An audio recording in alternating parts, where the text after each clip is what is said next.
Bien, bonjour à tous.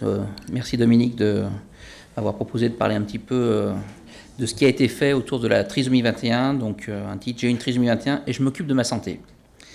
Donc, je veux dire déjà que je parle surtout au nom de Bénédicte de Fréminville, qui ne pouvait pas être là et qui a réalisé pratiquement tout ce travail que je vous présente ce matin. Donc, en introduction, vous savez que c'est une pathologie fréquente. Un enfant à 2 naissent par jour en France avec une trisomie 21. On estime à 65 000 le nombre de trisomiques vivants en France actuellement. Je vous passe les complications médicales que peuvent avoir les enfants et les adultes porteurs de trisomie 21, qui actuellement de plus en plus arrivent à avoir une autonomie et qu'il faut travailler cette autonomie aussi sur la santé, le choix de s'occuper de sa santé.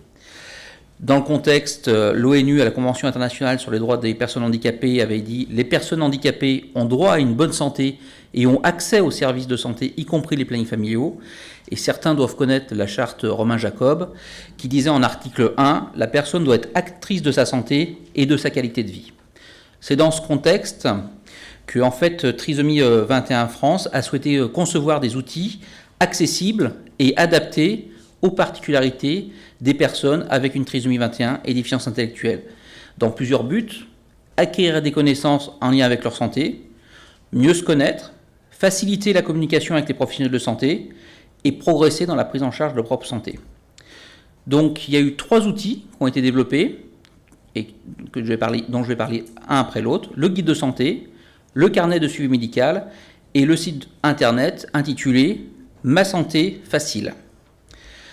Donc tous ces documents, en fait, ont été écrits en FALC. Alors peut-être que certains connaissent, d'autres pas. C'est le facile à lire et à comprendre. Donc vraiment, c'est des phrases courtes, enfin c'est très adapté, et même il y a un certain nombre de documents, par exemple dans Trisomie 21 France, pratiquement de plus en plus, qui sont en FALC pour que les jeunes trisomiques puissent comprendre ce qui se passe au sein de l'association. Il y a aussi les pictogrammes qui ont été mis en place. Et donc, vous voyez, trisomie 21, la santé, conseil, etc. Chaque pictogramme représente quelque chose. Et donc, la personne, même si elle ne lit pas, en visualisant, sait à peu près de quoi on souhaite parler. Même chose pour les médecins. Donc, il y a le petit pictogramme médecin. Puis après, on met un petit truc au-dessus. Donc, gynéco, ophtalmo, dentiste.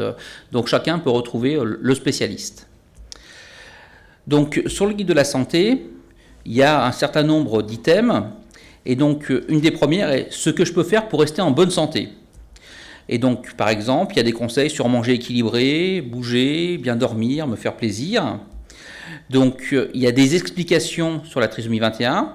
Donc, vous voyez, c'est écrit en dur, j'ose dire. Puis après, il y a des petits pictogrammes. Ça, c'est quoi, la trisomie, tout au long de la vie, etc. Et puis, il y a des explications sur les professionnels de santé qui vont intervenir, ou pas, mais souvent intervenir, malheureusement, pour les personnes porteurs de trisomie, au cours de leur vie.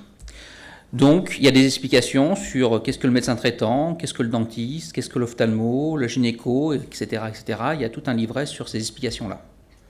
Alors, un exemple, le dentiste. Donc, on peut cliquer sur l'icône du docteur avec la petite dent. Alors, ça sert à quoi? Et pour les personnes, est-ce qu'il y a des trisomiques, est-ce qu'il y a des spécificités? Comment je peux surveiller mes dents? Quelle ordonnance on peut me donner? Quels conseils je peux avoir, etc. Le deuxième outil, c'est le carnet de suivi médical. Donc là, c'est un carnet qui fait environ 47 pages, et je vais montrer quelques exemples. Donc ces outils permettent de préparer les personnes porteuses de trisomie 21 la consultation, savoir ce qu'il faut qu'ils fassent après leur consultation, et aider avec les professionnels qui s'occupent de leur santé.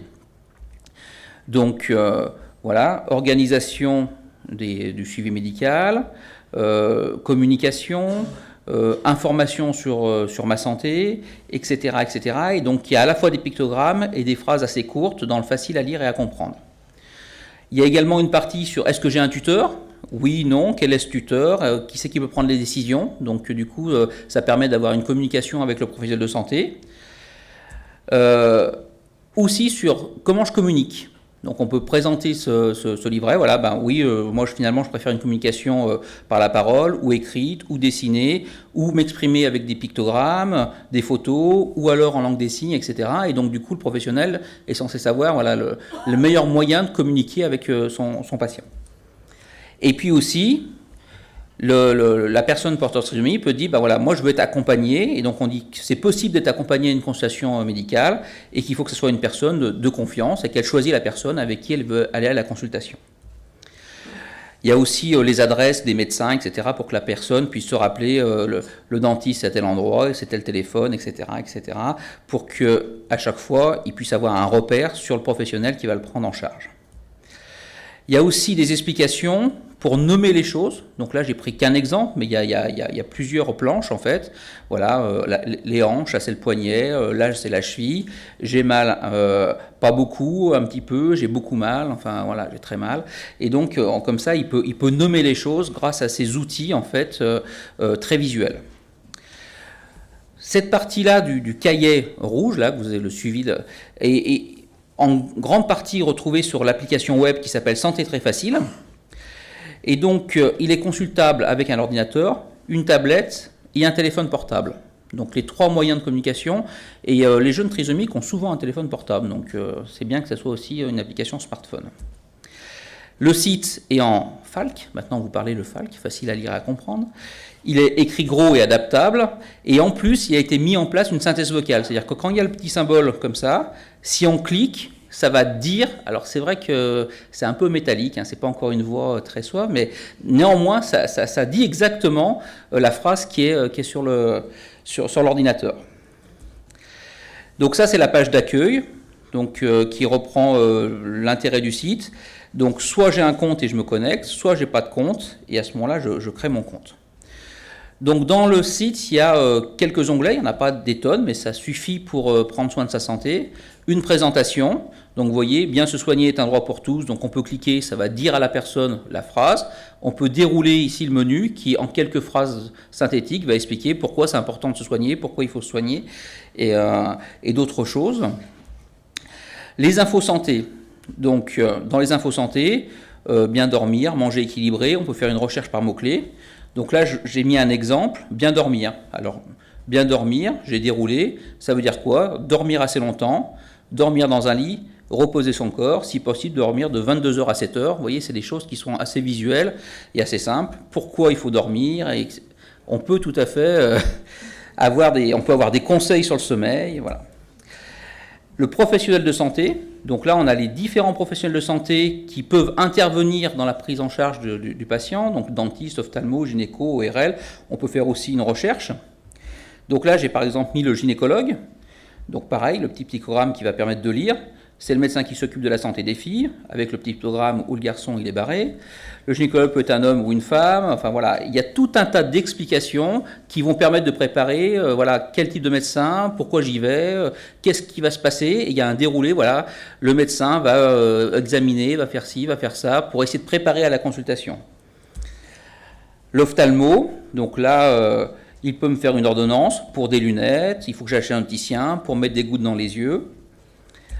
Il peut avoir des conseils santé, le soleil abîme les yeux, je pense à mettre mes lunettes de soleil, donc un petit conseil, mais il y a d'autres conseils santé qui sont faits au fur et à mesure. Et puis donc, on peut implémenter son répertoire, donc on crée en mettant, si ça aide, des photos, pour reconnaître en fait le professionnel de santé. Donc après on a un répertoire, voilà, mon médecin généraliste, mon ORL, mon dentiste, et on peut créer des rendez-vous. Et on crée un rendez-vous, donc j'ai rendez-vous le 23 octobre avec mon médecin généraliste.